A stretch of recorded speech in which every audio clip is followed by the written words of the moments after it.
Kevin Gordon here from AutoSavant.com with your July 10th edition of the afternoon commute. No afternoon commute yesterday, and the reason is simple. Gymkhana 5 was posted into YouTube yesterday, and let's face it, if you spent any time watching stuff on YouTube yesterday, you were probably watching that. I almost considered putting up a commute and putting some Gymkhana wording in it to see if we could steal some traffic. But instead, I decided to stop and get a six-pack of Dos Equis Green and get a little drunk instead.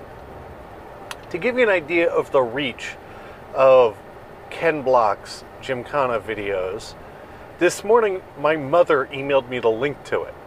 Now, it's pretty sweet that she sent it to me. I mean, it's a good watch, don't get me wrong, but in what world is she going to see that video before I am? Let's start by talking about the Cadillac ELR. What is the Cadillac ELR? Well, it's going to be the Cadillac version of the Chevy Volt. And in order to Cadillac it up to appropriate levels, they'll be doing a bunch of stuff to reduce NHV levels.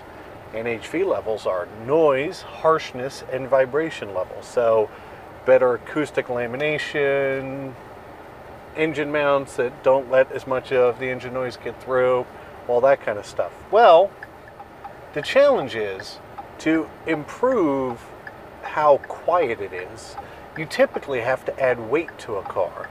Well, when you add weight to a car, you also need to add power.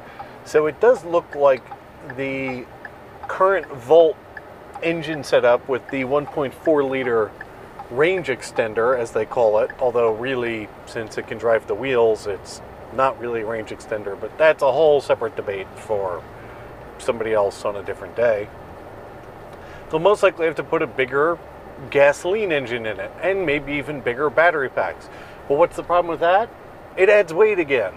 So, the Voltec, as it's called, engine, the way they have it set up, is pretty limited in the fact that you can only have it work to a certain power level before it starts to eat itself. So that car, I think, is going to be coming out probably at this year's Detroit Auto Show. So it should be interesting to see what Cadillac actually comes up with and what they do with it. Question for you. Do you know who turned 60 this year? Well, I guess it's not really a who, more of a what. The Chevrolet Corvette has now been around for 60 years. And next year we will be getting an all-new one. So what that actually winds up meaning is finally Auto Savant is going to have one to review. Our very own Chris Hawk is actually going to be doing the full written review of it, but we're going to steal it for an afternoon to go out and do some video coverage. I like the Corvette. Sure, the interior isn't quite the best anymore, but it's still the American sports car, and we're looking forward to getting a chance to drive it. Well, we're really stuck in traffic today. I'll have to turn on Waze and see what's going on. Anyway, Chrysler has been down to the U.S. Patent and Trademark offices to file the following trademark. That is the Eco Diesel badge that everybody's assuming is going to appear on the upcoming Jeep Grand Cherokee when it launches with the 3-liter V6 diesel next year, as it's available currently in Europe right now. When I looked at that, something struck me as familiar, but I couldn't quite put my finger on it. And then I went out and got into the long-term test EcoBoost Ford F-150, and I realized that this logo looks surprisingly like it. So I don't think Chrysler was being 100% original on this one, but the eco term does seem to be catching on amongst the manufacturers, as well as sticking random leaves on their cars. We have some police activity now. Looks like this is going to be a really bad traffic jam.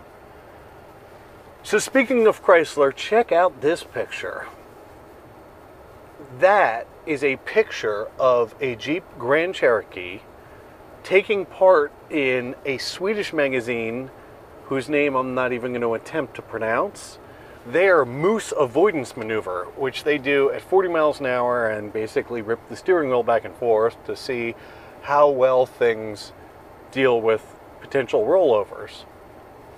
Well, in it, they spectacularly got it up on 2 wheels and went on to say that, you know, Chrysler needs to stop selling this car until they do something about it.